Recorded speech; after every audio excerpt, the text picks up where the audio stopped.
1 year later, the Grand Hall of the Confederation headquarters was filled with light and music. Representatives from over 50 species gathered to celebrate the opening of Earth's official embassy.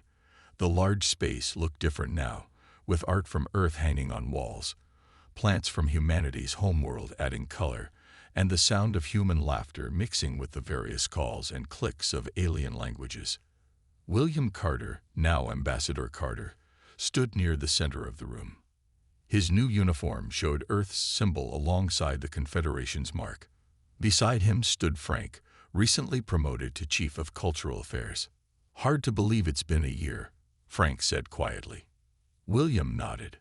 "Even harder to believe it all started with them, trying to poison our wine." The story had become something of a legend in the Confederation. How the Araxians had tried twice to eliminate the humans, only to discover that what was deadly poison to them was merely a strong drink to humans. Across the room, Lisa Nguyen was deep in conversation with a group of alien scientists. She now led the new Interspecies Biology Institute, where researchers from dozens of worlds studied the unique adaptations of different life forms. "Human tolerance for toxins is just the beginning," she was explaining. "We've discovered at least 15 species with unique biological traits that could revolutionize medicine across the galaxy." Ben Walsh moved through the crowd, no longer the nervous junior aide but a confident diplomat. He had been key in setting up communication protocols between Earth and the various Confederation worlds. Maya Jackson stood near the entrance, still watching over security. But now she commanded a mixed team of human and alien guards, all trained to work together despite their different biologies and abilities. Admiral Stone entered the hall, drawing attention from those nearby. In the past year, she had become one of the most respected human voices in the Confederation. She had helped establish Earth's new space fleet and negotiated protection for human colonies that were already beginning to spread to nearby star systems. Ambassador Zexel approached her, offering a formal bow. "Admiral Stone, Earth's rise in the Confederation has been remarkable." "Thank you, Ambassador," Olivia replied. "Though I think we both know it didn't have the start you originally planned." Zexel's skin colored slightly, showing what humans had learned was embarrassment. "A grave miscalculation that nearly cost us a valuable ally. The Council still speaks of how humans drink for pleasure what would kill most of us." "Speaking of drinks," Olivia said, "we've prepared something special for the celebration." At her signal, servers brought out trays with different glasses for different species. For the humans, and more compatible aliens, there was champagne. For others, there were specially created drinks safe for their biology. William stepped to the center of the room, raising his glass. "A year ago, we came to the Confederation as strangers. Some saw us as threats, others as opportunities. Today, we stand as partners." Around the room, beings of all shapes and sizes raised their glasses. "To understanding our differences," William continued, "and finding strength in them." "To differences," the crowd echoed in many languages. Later, Zexthal and William stood on a balcony overlooking the Confederation capital city. The Araxian sipped water while William enjoyed a glass of whiskey. "Your ships are already exploring beyond the jump point," Zexthal observed. "Humans move quickly." William smiled. "We're curious by nature, always wanting to see what's over the next hill or around the next star." "A dangerous quality," Zexthal said. "Maybe," William agreed, "but it's taken us this far." The Araxian was quiet for a moment. "The Council historians have named this period the Wine Incident. They say it changed our understanding of interspecies relations." William laughed. "I suppose that's better than the failed poisoning attempt." Zexthal made a sound that William had learned was laughter. "Indeed, though I must confess something to you, Ambassador Carter." "What's that?" "Of all the mistakes in Confederation history," Zexthal said, "trying to poison a species that drinks poison for pleasure may be the most embarrassing." William raised his glass in a small toast. "To learning from our mistakes, Ambassador." "And to stronger drinks," Zexthal replied. finally understanding the human custom. The next morning, Admiral Stone met with the full Confederation Council. The large chamber was filled with representatives from over 30 alien species. Unlike previous meetings, the mood was different. The aliens watched the humans with new eyes filled with caution and something that looked almost like respect. Admiral Stone stood tall at the center of the chamber. Behind her stood William, Lisa, Frank, Maya, and Ben. They represented Earth now, not just as visitors, but as a force to be respected. Yesterday, Olivia began, her voice clear and strong. We demonstrated something important about humans. We showed you that what you considered deadly poison is something we consume by choice. Murmurs filled the room as translation devices carried her words to every species. But there's more you should understand about humanity, she continued. Our resilience goes beyond just processing toxins. She nodded to Lisa, who activated a display screen. Images from Earth appeared. People climbing mountains, diving into deep oceans, running marathons through deserts. Humans seek out difficulty, Lisa explained. We deliberately expose ourselves to harsh conditions to become stronger. We climb mountains not because we must, but because they challenge us. More images appeared. A chef eating spicy food with tears in his eyes but smiling. A woman lifting heavy weights. A man in a sauna surrounded by steam. We consume plants that cause pain because we enjoy the sensation. Lisa continued. We exercise until our muscles burn. We sit in extreme heat for relaxation. What other species avoid, we often embrace. Frank stepped forward. For thousands of years, humans developed alcoholic drinks independently on every continent of our world. What began as accidental fermentation became deliberate creation. We turned poison into pleasure, danger into celebration. The aliens watched, fascinated and confused. A tall, blue-skinned delegate raised a hand-like appendage. Why would you choose discomfort? It defies biological logic. William answered, because it makes us adaptable. Earth has everything from frozen poles to burning deserts, from deep oceans to high mountains. To survive everywhere, we needed to be flexible.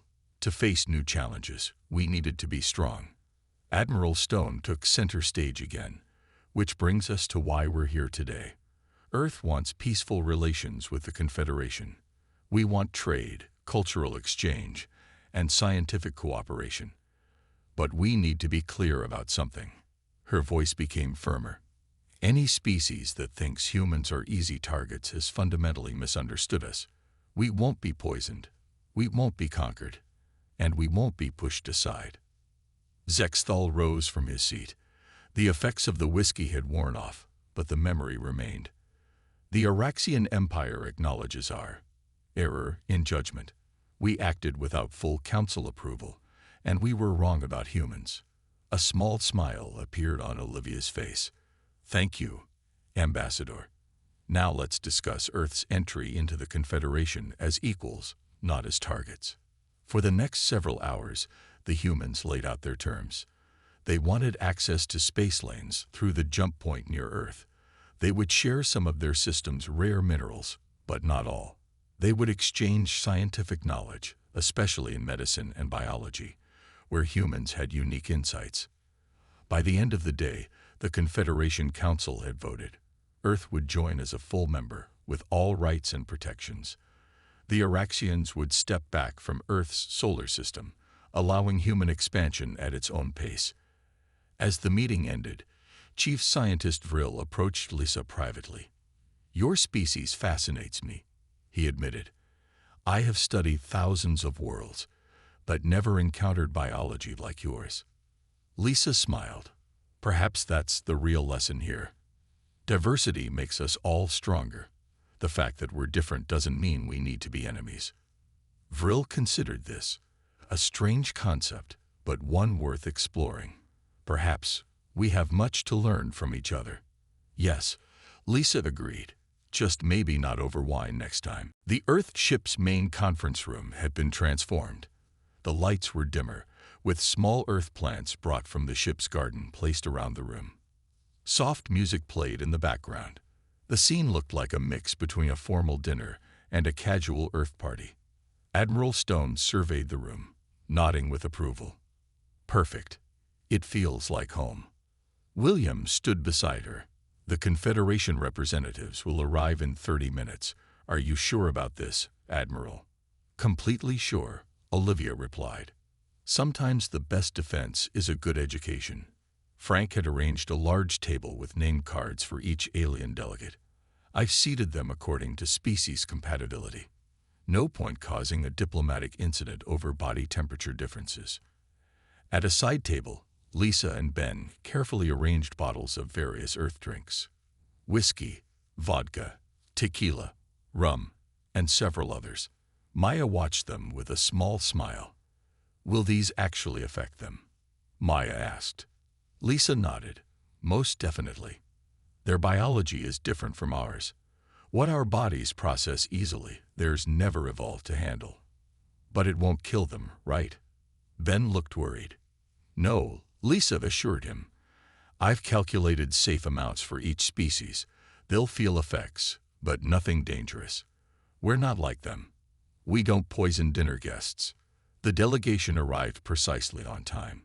Ambassador Zex Thal led a group of 12 aliens, including representatives from the major Confederation species. Their body language showed caution, curiosity, and for some, clear discomfort at being on a human vessel. William greeted them warmly. Welcome aboard our ship. We wanted to share some human customs with you, as you so generously shared yours with us. The aliens took their places at the table. Food appeared, specially prepared dishes safe for each species to consume. Admiral Stone stood, raising the small glass filled with amber liquid. On Earth, we have a tradition of sharing drinks to build trust between different groups. Each of these beverages represents a different region of our world. The aliens looked at the small glasses in front of each of them. These have been carefully measured for your biology, Lisa added quickly. They're completely safe. Zexthal stared at his glass suspiciously. You wish us to consume human drinks, just as we consumed yours, William said, his voice pleasant but firm. A gesture of mutual respect. The tension in the room was thick. Finally, a small Delori alien picked up its glass. I accept this gesture from Earth. It drank the liquid in one quick motion. Seconds passed. The Delori's eyes widened, and it made a sound that might have been surprise. It creates a warming sensation. Interesting. One by one, the other aliens followed with varying reactions. Some seemed to enjoy the taste. Others winced but politely finished their drinks. Zexthal was the last. He sniffed the whiskey carefully before drinking it. Almost immediately, his gray skin flushed a lighter color. This is potent, he said, his translator device making his voice sound slightly slurred. Yes, Admiral Stone agreed. What you're feeling is alcohol affecting your system. The same compound you put in our wine, though in a natural form. The difference is, we knew exactly what we were serving you, and in safe amounts. The room went silent. The aliens froze, realizing they had been caught. We know you tried to poison us, William said calmly. Twice. Zexthal's large eyes blinked rapidly. How did you survive? Lisa stepped forward. Humans have evolved alongside thousands of toxins. Our bodies developed ways to process them. What would kill your species only gives us a pleasant buzz. And sometimes a headache the next morning, Frank added with a small smile. Admiral Stone leaned forward. What you need to understand is this. Humans don't want war. We want cooperation. But we will not be eliminated or controlled. Zexthal looked at the other aliens, many of whom were now experiencing the full effects of their drinks. Some seemed relaxed, others confused. The Belori was giggling softly. It seems, Zexthal said slowly, that we have greatly underestimated humans. Yes, Olivia agreed. You have. Now let's talk about what real cooperation between our species might look like. One where nobody tries to poison anyone else. Back on the human vessel, Ben worked quickly in the small lab. His hand shook slightly as he tested the wine sample he had smuggled from the banquet. The results appeared on his screen, and his eyes widened. "Admiral, Captain," he called over the communication system. "You need to see this now." Minutes later, Admiral Stone, William, and Lisa crowded around his workstation. "The compound is 10 times stronger than before," Ben explained, pointing to the screen. "By any normal standard, this should have killed us instantly." Lisa leaned closer to the display. "The molecular structure is designed to attack neural pathways. For most carbon-based life, this would cause immediate system failure. But not for humans," William said. Lisa shook her head. "Our livers filtered it. We felt drunk because it was basically a very strong alcohol, but our bodies recognized it as something to process and remove." Admiral Stone's face was serious. This was no mistake. This was a deliberate attempt to eliminate us. "But why?" Frank asked from the doorway, where he'd been listening. "We've done nothing to threaten them." Maya, standing beside him, crossed her arms. "It's not about what we've done. It's about what we have. Location, resources, power. We need to know more," Admiral Stone decided. "Lisa, I want full medical checks on everyone who drank that wine. Document everything. Ben, keep analyzing those samples. I want to know exactly what we're dealing with." Meanwhile, on the Confederation flagship, an emergency council had been called. Species from across the galaxy attended, some in person, others as holographic projections. The atmosphere was tense. Zexthal stood before them. "The second attempt has failed. The humans consumed enough toxin to kill a Balori herd, yet they showed only minor impairment." A representative from a gas giant planet spoke, their words translated through a floating device. "You've now tried to poison a new species twice. Without council approval. This violates our most basic laws." Murmurs of agreement filled the chamber. Kree stepped forward. "It was a necessary security measure. Earth sits at a key jump point. Their system contains elements we need for faster-than-light travel. They are a rising power we cannot control. So you decided to eliminate them?" asked a small, furry representative. "Perhaps it is not the humans we should fear, but you, Araxians." Chief Scientist Vril projected images onto the central display. "Before you judge, consider what we've learned about humans. Their home planet has more biodiversity than any world we've encountered. They evolved alongside thousands of toxic plants, venomous creatures, and harsh environments. The images showed Earth's dense jungles, deep oceans, and vast deserts. Their bodies have developed detoxification systems unlike anything in our records." Vril continued, "The compound we used would have killed any of us. To them, it was merely uncomfortable." A tall, thin alien with crystalline skin leaned forward. "What are you suggesting, scientist?" "I'm suggesting," Vril said slowly, "that humans may be the most biologically resilient species we have ever encountered. And that makes them either a tremendous threat or a valuable ally." Back on the human ship, Dr. Lisa Nguyen finished her examinations. She gathered the team in the medical bay. "Everyone's showing normal liver function," she reported. "Our bodies are processing the compound efficiently, but there's something else you should know." She brought up a scan on the main screen. "I compared our current blood samples with our baselines from before we left Earth. The compound leaves behind a marker. It's subtle, but it's there." "A marker?" William asked. "Like what?" "Like a tracker," Lisa said, "or a biological tag. If they couldn't kill us, I think they were trying to mark us somehow, for future identification." Admiral Stone's expression hardened. "First, they try to kill us. Then they try to tag us like animals. I think it's time we showed the Confederation what humans are really capable of." Maya smiled for the first time in days. "What's the plan, Admiral?" "Something they won't expect," Olivia replied.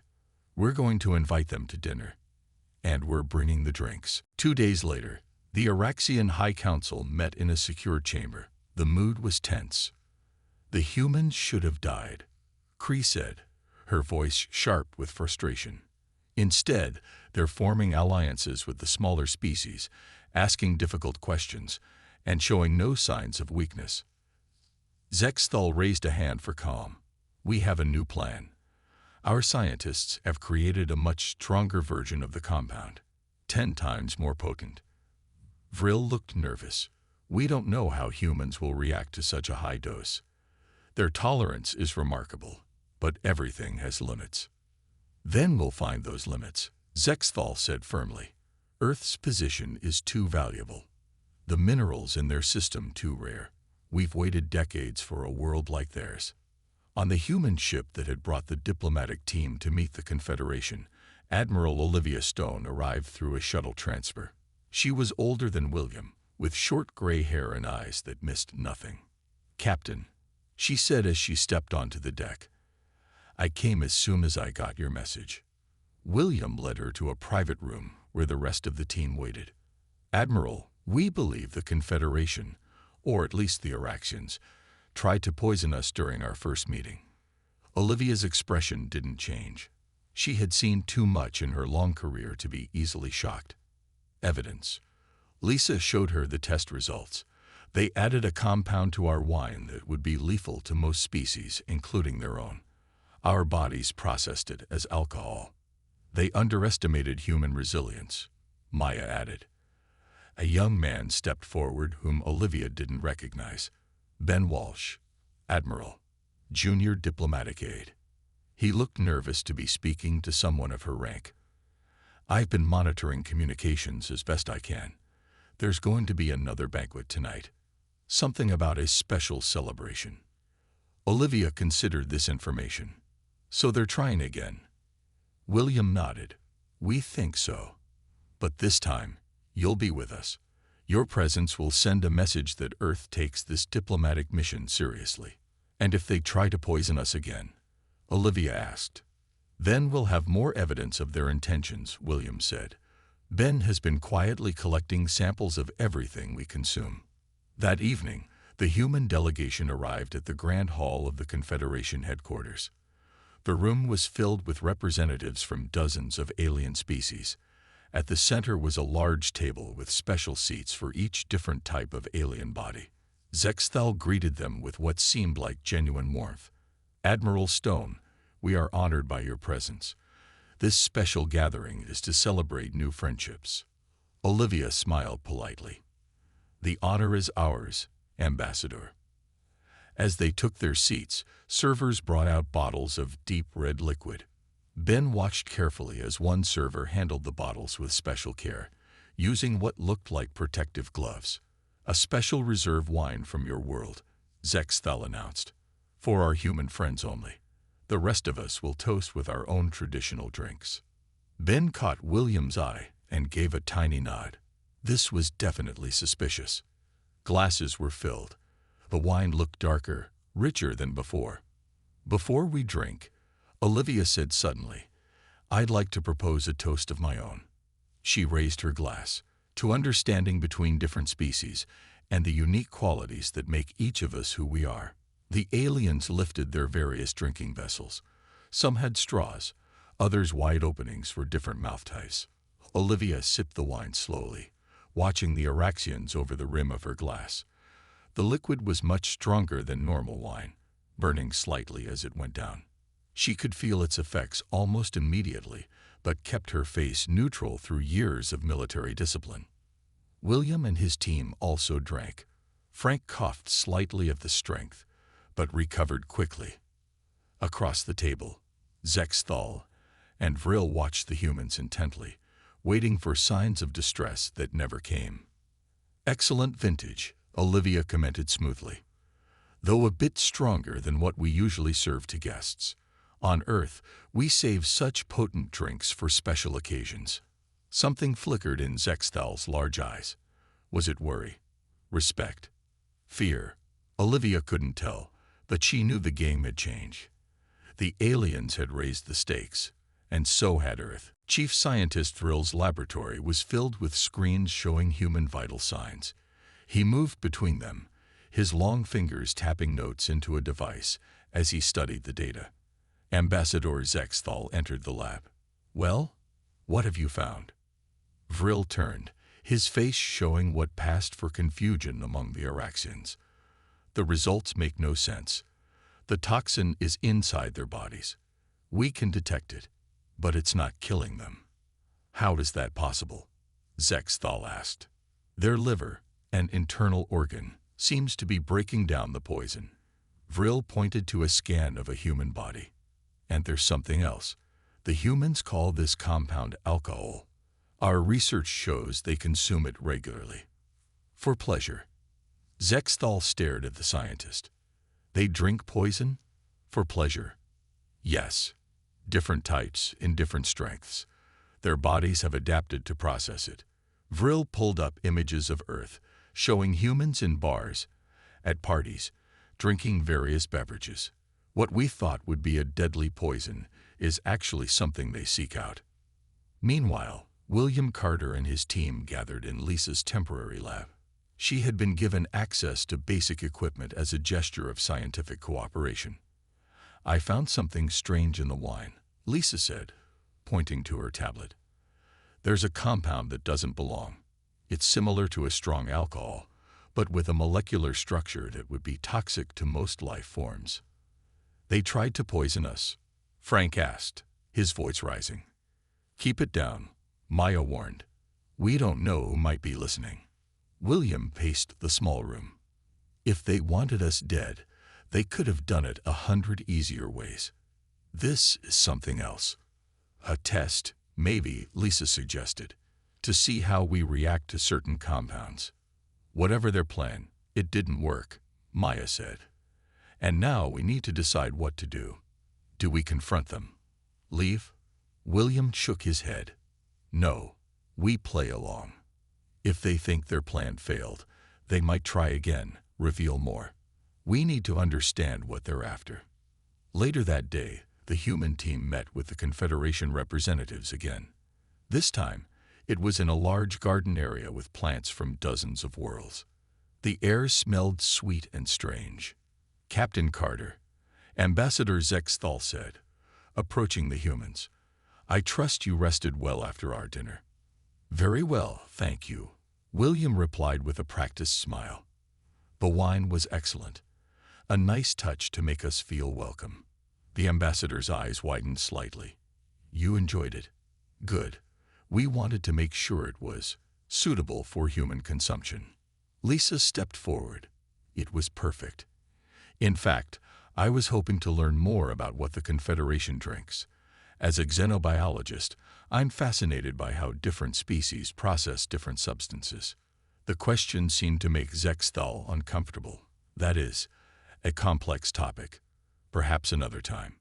Throughout the garden tour, Lisa continued asking pointed questions about alien biology.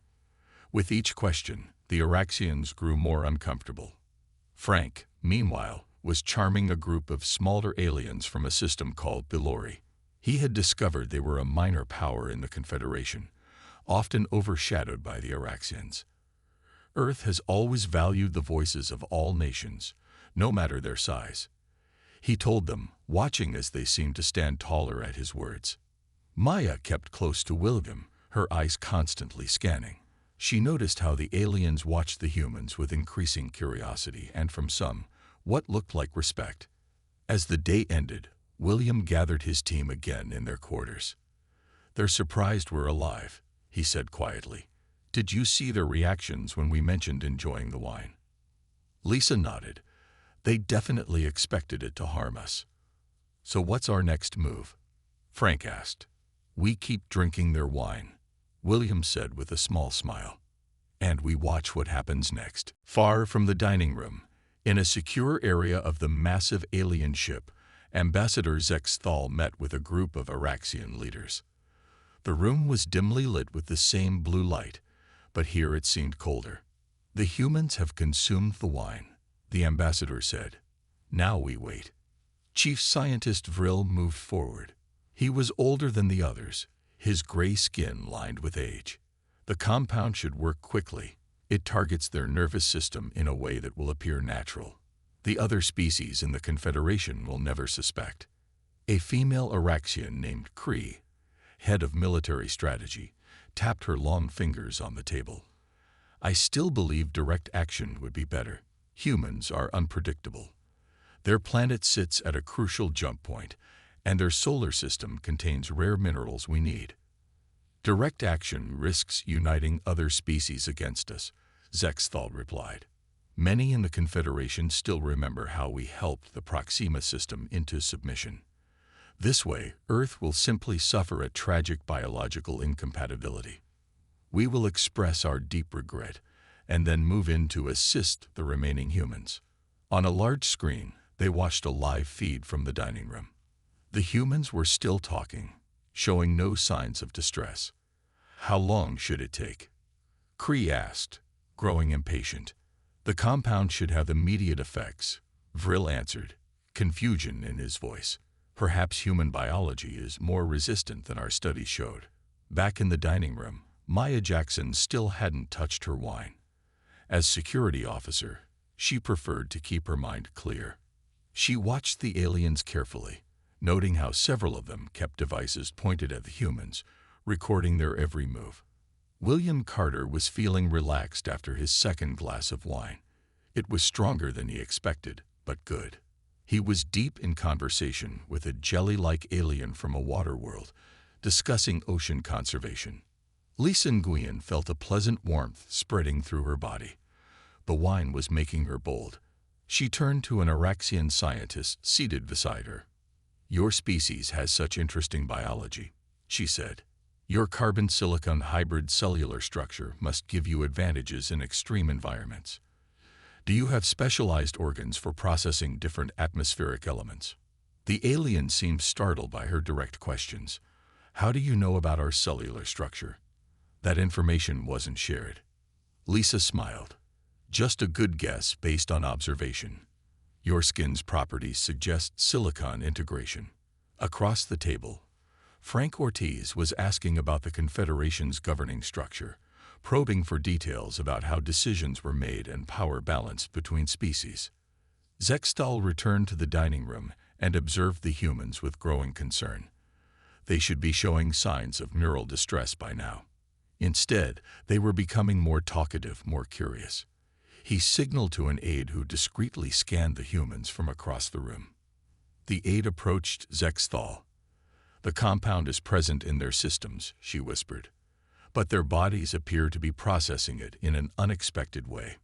Maya noticed the whispering and the scans. She caught William's eye and gave him a subtle signal they had developed during training. Something wasn't right. William nodded slightly but continued his conversation. Years of command had taught him that showing concern too early could be dangerous. Better to gather information first. Later, as the dinner ended, the human team returned to their private quarters aboard the alien ship. Did anyone else think that was strange? Maya asked once they were alone. The way they watched us drink that wine was unsettling. William nodded. "I noticed. And there were a lot of scans happening. The wine tasted odd too," Lisa added. "Not bad, just different. I'm taking samples back to analyze." Frank looked worried. "You think they might have tampered with it?" "I don't know," William said. "But I do know we need to be careful. Something tells me this isn't just about making friends. These aliens want something from Earth, and I'm not sure they plan to ask nicely for it." Maya checked the security of their room for listening devices. "Whatever they're planning," she said quietly. They seemed surprised it didn't work. The large meeting room aboard the alien ship shone with a blue light that made Captain William Carter's skin look strange. He straightened his uniform and looked at his team. They were the first humans to step foot on a ship from the Galactic Confederation, a group of alien species that had been watching Earth for decades. "Remember," William said quietly, "this dinner is more than just food. It's our first real chance to show them who humans are." Dr. Lisa Nguyen nodded as she checked her tablet one last time. As the team's xenobiologist, she had spent years studying the limited data they had on alien life. Now she would finally see these beings up close. "All our training comes down to this moment," said Frank Ortiz, their diplomat. His job was to find common ground with creatures from other worlds. The doors at the far end of the room slid open without a sound. 3 aliens walked in. They were tall and thin with skin that looked like smooth gray stone. Their eyes were large, and they had no visible nose, just small slits where a human nose would be. The alien in the middle stepped forward. "I am Ambassador Zex to all of the Araxian people," it said in perfect English. Its voice came from a small device at its neck. "We welcome Earth to the greater community of spacefaring worlds." William stepped forward. "Captain William Carter of Earth, we're honored by your invitation and look forward to peaceful relations between our worlds." More aliens entered the room, different shapes and colors. Some floated rather than walked. Others moved on many legs. The room filled with soft clicks and hums as translation devices worked to bridge the gap between species that had evolved on different worlds. The humans were led to a large round table. William noticed how careful the room arrangement was: special chairs for beings with different body shapes, air quality adjusters for those with different breathing needs, and temperature zones for species with different comfort levels. "We have studied your customs," Ambassador Zex Thal said, gesturing to the table. "We understand that sharing food is important in human diplomacy." "That's right," Frank said with a smile.